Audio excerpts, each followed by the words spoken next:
¿Sabías que el libro de Romanos es considerado por muchos como el núcleo central del mensaje cristiano? Pero, ¿qué lo hace tan especial? ¿Por qué, después de más de 2000 años, sus palabras siguen resonando con tanta fuerza en nuestros corazones? En este vídeo, no solo exploraremos el contexto histórico detrás de esta profunda carta, sino que también descubriremos cómo sus enseñanzas pueden transformar tu vida de maneras inimaginables. Prepárate para un viaje que va más allá de las páginas de la Biblia, un viaje que te llevará a comprender el plan de Dios para la humanidad de una manera que quizás nunca antes habías considerado. Si te apasionan las historias de la Biblia y deseas que más personas conozcan el poder de Dios, suscríbete ahora al canal y activa la campana de notificaciones para no perderte ningún episodio. Además, déjanos en los comentarios un mensaje como "Yo creo en las promesas de Dios", porque con este simple gesto estarás ayudando a que más personas encuentren este mensaje y sean bendecidas. El escenario: Roma en el siglo I. Imagina por un momento la ciudad de Roma en el siglo I. Una metrópolis imponente, llena de majestuosos templos, impresionantes acueductos y un coliseo donde se libraban batallas épicas. Era el centro del mundo conocido, el lugar donde convergían culturas, religiones y filosofías.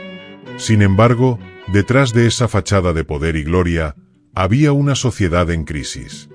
El Imperio Romano, aunque poderoso, estaba lleno de tensiones políticas, sociales y sobre todo, espirituales. En medio de este panorama, surgió una pequeña comunidad de creyentes en Jesús. Al principio, eran principalmente judíos que habían aceptado a Cristo como el Mesías prometido. Pero con el tiempo, más y más gentiles, personas no judías, comenzaron a unirse a esta fe emergente. Esto generó un choque cultural y teológico. Los judíos, acostumbrados a seguir la ley de Moisés, se preguntaban cómo estos nuevos creyentes, que no seguían las mismas tradiciones, podían ser parte del pueblo de Dios.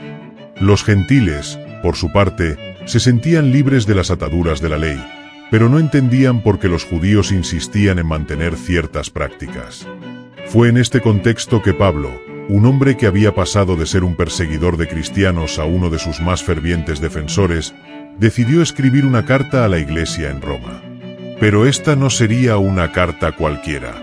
Era un mensaje urgente, un llamado a la unidad y una explicación profunda del Evangelio de Jesucristo. Pablo, el hombre detrás de la carta. Pablo de Tarso, también conocido como Saulo antes de su conversión, es una de las figuras más fascinantes y transformadoras del cristianismo primitivo. Su vida es un testimonio del poder de la gracia de Dios para cambiar incluso a los corazones más endurecidos. Nacido en Tarso, una ciudad importante en el Imperio Romano, Pablo era un judío de la tribu de Benjamín, criado en la estricta observancia de la ley judía. Como fariseo, estaba profundamente comprometido con las tradiciones de sus antepasados y era conocido por su celo por la ley de Moisés. En sus primeros años, Pablo no solo era un defensor de la ley judía, sino también un perseguidor activo de los seguidores de Jesús. Creía que el movimiento cristiano era una amenaza para la pureza de la fe judía, por lo que dedicó sus esfuerzos a arrestar y encarcelar a los creyentes en Cristo. Sin embargo, su vida dio un giro dramático en el camino a Damasco, donde tuvo un encuentro sobrenatural con Jesús resucitado. Una luz brillante lo rodeó, y una voz le preguntó: «Saulo, Saulo, ¿por qué me persigues?». Hechos 9:4. Este momento marcó el inicio de una transformación radical en su vida. Después de este encuentro, Pablo quedó ciego y fue llevado a Damasco, donde un discípulo llamado Ananías lo visitó y le devolvió la vista. Desde ese momento, Pablo se convirtió en uno de los más fervientes defensores del Evangelio que antes perseguía. Su conversión no fue solo un cambio de opinión, sino una transformación completa de su identidad y propósito. De perseguidor de la iglesia, pasó a ser uno de sus principales misioneros, llevando el mensaje de Jesús a los confines del mundo conocido. Pablo era un hombre de contrastes. Por un lado, era un erudito bien educado, conocedor de las escrituras judías y de la filosofía griega. Por otro, era un hombre de acción, dispuesto a enfrentar peligros, persecuciones y dificultades por amor a Cristo. A lo largo de su ministerio, Pablo fundó iglesias en varias ciudades del Imperio Romano, escribió cartas que hoy forman parte del Nuevo Testamento y defendió la inclusión de los gentiles en la fe cristiana sin necesidad de que siguieran las tradiciones judías. Su carta a los romanos es una de sus obras más profundas y teológicamente ricas. Aunque nunca había visitado la iglesia en Roma, Pablo sentía un profundo deseo de ir allí para fortalecer a los creyentes y compartir el Evangelio. En su carta, aborda temas cruciales como la justificación por la fe, la universalidad del pecado, la gracia de Dios y la unidad entre judíos y gentiles en Cristo. Su mensaje es claro: la salvación no se gana por las obras de la ley, sino que es un regalo de Dios, recibido por la fe en Jesucristo. Pablo no solo era un teólogo brillante, sino también un pastor apasionado. En sus cartas, se nota su preocupación por las iglesias y su deseo de ver a los creyentes crecer en la fe y vivir en unidad. A pesar de enfrentar numerosas dificultades, incluyendo encarcelamientos, naufragios y persecuciones, Pablo nunca perdió de vista su misión: proclamar el Evangelio de Jesucristo. Su vida nos recuerda que nadie está fuera del alcance de la gracia de Dios. Si él pudo transformar a un perseguidor de la iglesia en uno de sus más grandes apóstoles, también puede transformar nuestras vidas hoy. Pablo no solo escribió sobre la gracia, la vivió y la compartió con todos los que encontraba en su camino. Su legado sigue inspirando a millones de personas alrededor del mundo, recordándonos que en Cristo somos nuevas criaturas y que nuestra vida tiene un propósito eterno. El mensaje central: justificación por la fe. El corazón del libro de Romanos, y quizás de todo el mensaje cristiano, es la doctrina de la justificación por la fe. Este concepto no solo define la relación entre Dios y la humanidad, sino que también revela el núcleo del Evangelio, que somos salvos no por nuestras obras, sino por la gracia de Dios a través de la fe en Jesucristo. Pablo desarrolla este tema con una claridad y profundidad que ha impactado a generaciones de creyentes y sigue siendo tan relevante hoy como lo fue en el siglo I. Pablo comienza su carta estableciendo un problema universal: el pecado.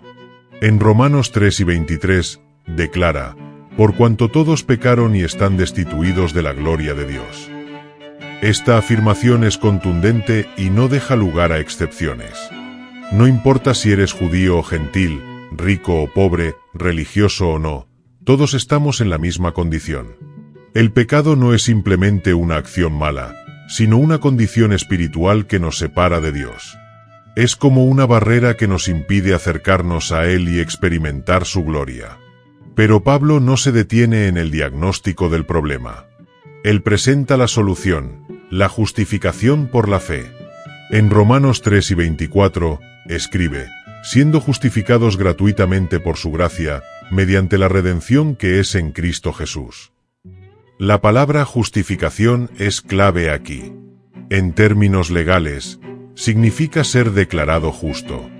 No es que de repente nos volvamos perfectos, sino que Dios nos declara justos a través de la obra de Jesucristo. Esto es posible porque Jesús, en su muerte en la cruz, tomó nuestro lugar y pagó el precio de nuestros pecados. Su resurrección es la garantía de que su sacrificio fue aceptado por Dios. Pablo enfatiza que esta justificación no es algo que podamos ganar. No es el resultado de nuestras buenas obras, de seguir la ley o de ser religiosos. En Romanos 3 y 28, afirma: concluimos, pues, que el hombre es justificado por la fe, sin las obras de la ley.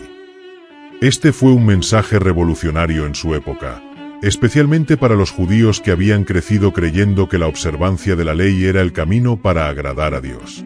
Pablo no está diciendo que la ley sea mala. De hecho, en Romanos 7 y 12, la describe como santa, justa y buena.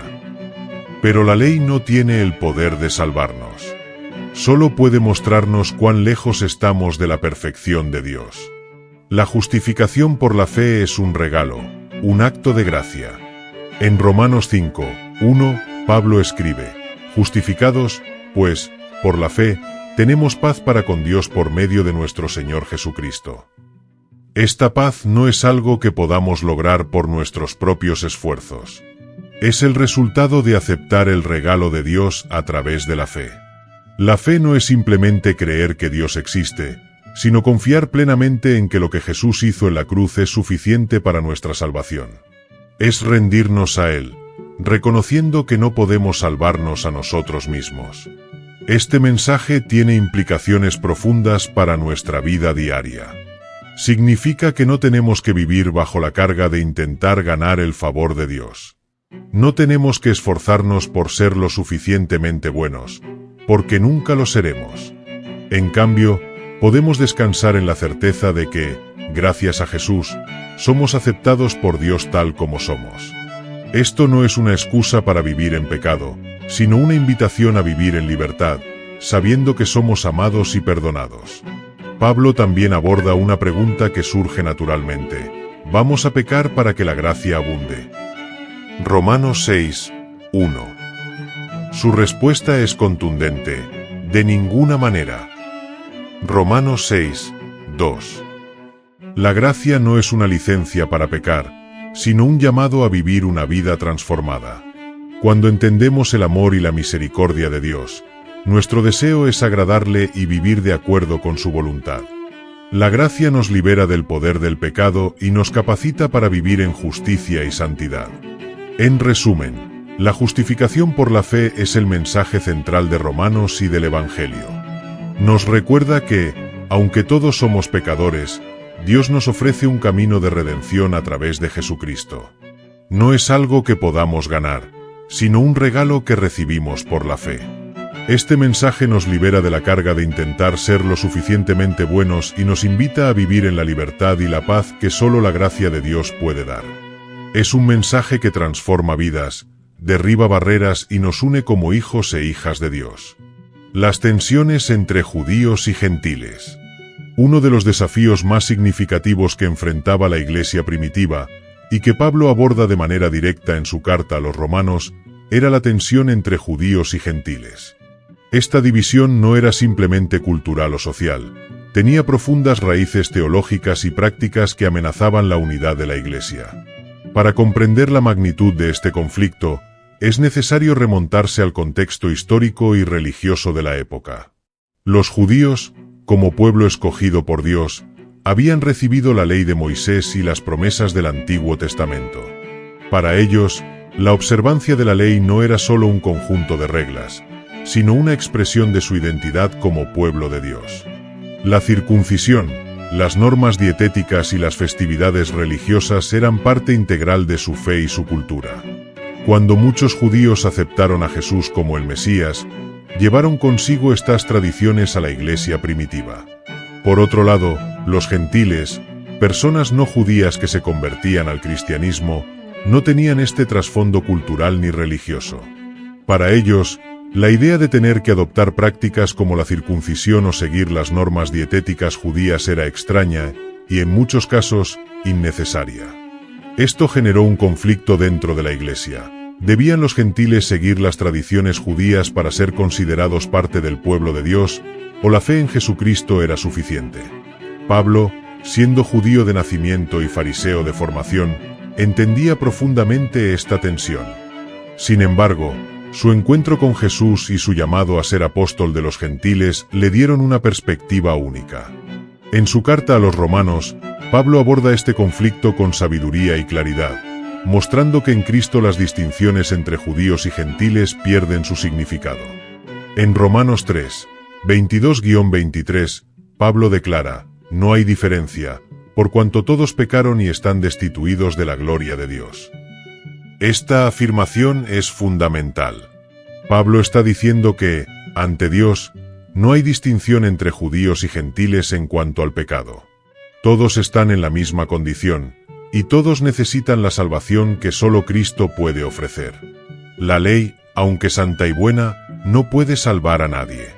Solo la fe en Jesucristo es el camino a la justificación. Pablo también enfatiza que la salvación es para todos, sin distinción. En Romanos 10, 12-13, escribe: no hay diferencia entre judío y gentil, pues el mismo Señor es Señor de todos y bendice abundantemente a cuantos lo invocan. Porque todo el que invoque el nombre del Señor será salvo. Este mensaje era radical en su época. Desafiaba las barreras culturales y religiosas que separaban a judíos y gentiles, y afirmaba que en Cristo todos son iguales. Sin embargo, esta enseñanza no fue fácil de aceptar para todos. Los judíos convertidos a menudo se sentían incómodos con la idea de que los gentiles pudieran ser parte del pueblo de Dios sin seguir las tradiciones judías. Por otro lado, los gentiles podían sentirse menospreciados o excluidos por aquellos que insistían en la observancia de la ley. Esta tensión no solo afectaba la unidad de la Iglesia, sino también su testimonio ante el mundo. Pablo aborda este conflicto con un llamado a la unidad en Cristo. En Romanos 15:7, escribe: «Por tanto, aceptaos los unos a los otros, como también Cristo nos aceptó a nosotros, para gloria de Dios». Este versículo es un recordatorio poderoso de que la base de nuestra unidad no es nuestra cultura, nuestras tradiciones o nuestras obras, sino la gracia de Dios en Jesucristo. Pablo también usa la metáfora del cuerpo para ilustrar la unidad en la diversidad. En Romanos 12:4-5, dice: «Porque así como en un solo cuerpo tenemos muchos miembros, y no todos los miembros tienen la misma función, así nosotros, siendo muchos, formamos un solo cuerpo en Cristo, y cada miembro está unido a los demás». Esta imagen nos recuerda que, aunque somos diferentes, todos somos parte del mismo cuerpo y necesitamos los unos de los otros. En resumen, las tensiones entre judíos y gentiles en la iglesia primitiva eran un reflejo de los desafíos que surgen cuando personas de diferentes trasfondos culturales y religiosos se unen en Cristo. Pablo, con su profundo entendimiento del Evangelio, abordó este conflicto proclamando que en Cristo no hay distinción entre judíos y gentiles. Todos somos salvos por la fe en Jesucristo, y todos somos llamados a vivir en unidad y amor, aceptándonos los unos a los otros como Cristo nos ha aceptado. Este mensaje sigue siendo relevante hoy, recordándonos que la Iglesia es un lugar donde las barreras culturales, raciales y sociales deben derrumbarse para dar paso a la unidad en Cristo. La vida transformada por la gracia. Uno de los temas más impactantes que Pablo desarrolla en su carta a los romanos es el concepto de vivir bajo la gracia de Dios. Pero, ¿qué significa realmente vivir bajo la gracia? ¿Es simplemente un permiso para pecar porque Dios nos perdonará de todos modos? Pablo aborda esta pregunta con claridad y firmeza, mostrando que la gracia no es una excusa para el pecado, sino una invitación a una vida transformada. En Romanos 6:1-2, Pablo plantea una pregunta crucial. ¿Qué, pues, vamos a persistir en el pecado para que la gracia abunde? De ninguna manera. Esta pregunta surge naturalmente cuando se entiende que la gracia de Dios es infinita y que su perdón está disponible para todos. Pero Pablo es enfático: la gracia no es una licencia para pecar. Al contrario, es un llamado a vivir una vida radicalmente diferente. Pablo explica que, cuando aceptamos a Jesucristo como nuestro Salvador, morimos al pecado y resucitamos a una nueva vida. En Romanos 6:4, escribe: «Por tanto, hemos sido sepultados con él mediante el bautismo en su muerte, a fin de que, así como Cristo resucitó por el poder del Padre, también nosotros llevemos una vida nueva». Esta vida nueva no es simplemente una mejora moral o un cambio superficial. Es una transformación completa de nuestra identidad y propósito. Vivir bajo la gracia significa que ya no estamos esclavizados al pecado. En Romanos 6:6, Pablo dice: «Sabemos que nuestro viejo hombre fue crucificado con él, para que el cuerpo del pecado sea destruido, a fin de que ya no sirvamos al pecado». Esto no significa que nunca más vamos a pecar, sino que el poder del pecado sobre nosotros ha sido quebrado. Ya no estamos controlados por él, sino que somos libres para vivir en justicia y santidad. Pero esta libertad no es algo que logramos por nuestros propios esfuerzos. Es el resultado de la obra de Dios en nosotros. En Romanos 6:14, Pablo afirma: «Porque el pecado no se enseñoreará de vosotros, pues no estáis bajo la ley, sino bajo la gracia». La gracia no solo nos perdona, sino que también nos capacita para vivir de acuerdo con la voluntad de Dios. Es un poder transformador que nos permite superar el pecado y vivir como verdaderos hijos de Dios. Pablo también enfatiza que vivir bajo la gracia implica una entrega total a Dios. En Romanos 6 y 13, escribe: «No presentéis vuestros miembros al pecado como instrumentos de iniquidad, sino presentaos vosotros mismos a Dios como vivos de entre los muertos, y vuestros miembros a Dios como instrumentos de justicia». Esto significa que cada aspecto de nuestra vida, nuestros pensamientos, palabras y acciones, debe estar alineado con la voluntad de Dios. La gracia también nos llama a vivir en comunidad y amor. En Romanos 12, 9-10, Pablo exhorta: «El amor sea sin fingimiento. Aborreced lo malo, apegaos a lo bueno. Amaos los unos a los otros con amor fraternal, en cuanto a honra, prefiriéndoos los unos a los otros». Vivir bajo la gracia no es un asunto individual. Implica relacionarnos con los demás de manera que refleje el amor y la misericordia de Dios. En resumen, la vida transformada por la gracia es una vida de libertad, santidad y amor. No es una excusa para pecar, sino una invitación a vivir de acuerdo con la voluntad de Dios. La gracia nos libera del poder del pecado, nos capacita para vivir en justicia y nos llama a amar y servir a los demás. Es un regalo que no solo nos salva, sino que también nos transforma, permitiéndonos vivir como verdaderos hijos de Dios. Romanos hoy, un mensaje para nuestra época. El libro de Romanos no es solo un texto antiguo, es un mensaje vivo y poderoso que sigue hablando a nuestras vidas hoy. En un mundo lleno de divisiones, injusticias y búsqueda de significado, las palabras de Pablo nos recuerdan que hay esperanza. No importa quiénes somos o de dónde venimos, todos podemos encontrar salvación y propósito en Jesucristo. En este vídeo, exploraremos capítulo por capítulo las enseñanzas de Romanos, descubriendo cómo este libro puede transformar nuestra manera de pensar, vivir y relacionarnos con Dios y con los demás. Conclusión: el poder del Evangelio. El libro de Romanos es más que una carta, es un manifiesto del poder del Evangelio. Nos muestra que, aunque todos estamos destituidos de la gloria de Dios, Él nos ofrece un camino de redención a través de Jesucristo. Nos llama a vivir en unidad, a superar nuestras diferencias y a caminar en la libertad que solo la gracia puede dar. Así que, ¿estás listo para sumergirte en este viaje? ¿Estás preparado para descubrir cómo el mensaje de Romanos puede transformar tu vida? Porque, al final, el Evangelio no es solo una historia antigua, es la buena noticia que puede cambiar tu vida para siempre. Quiero saber de ti, ¿qué te pareció la historia? Escribe en los comentarios tu opinión, porque con este simple acto estarás ayudando a que más personas encuentren este mensaje y sean bendecidas. Tu comentario puede inspirar a alguien hoy. Nos vemos en el próximo vídeo.